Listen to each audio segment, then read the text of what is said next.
Hey guys, welcome to this tutorial on the Go programming language. So in this tutorial, we're going to cover a concept called variadic functions in the Go programming language.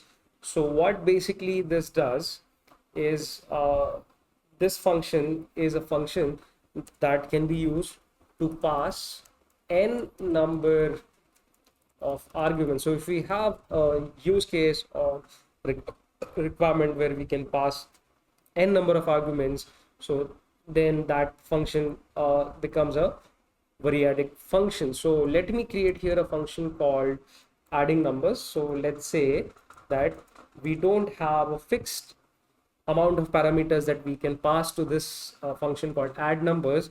So when I create a variable result here and call this method, if I pass such multiple parameters, it's going to accept here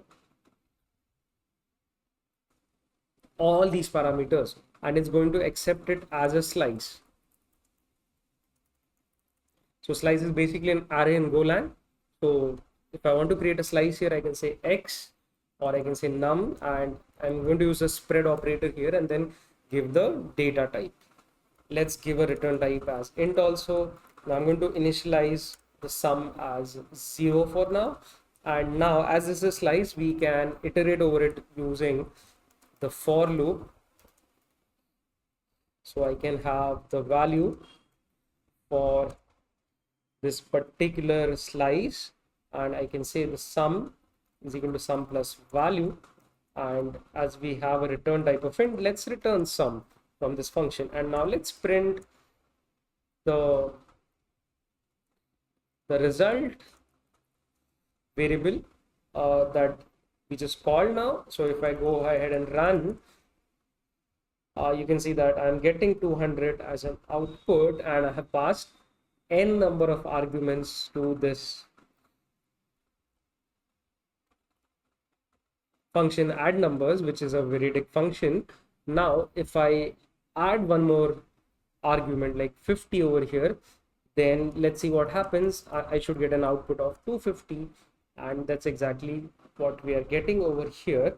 Now let's look at another way. We can also destructure the properties of a slice to pass some data to this number. So let's create a variable called another result, which calls the same method, and this time we will create some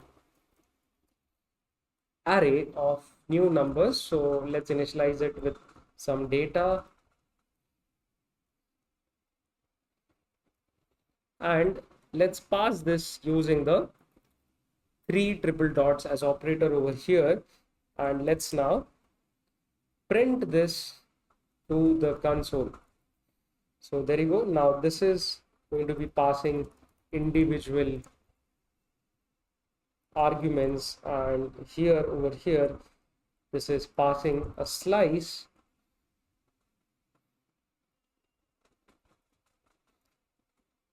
as an argument to this variadic function over here. Now in both the cases we should get our output. So let's run this main file and see that yes, we are getting our output. So this is how you can create variadic functions in the Go programming language.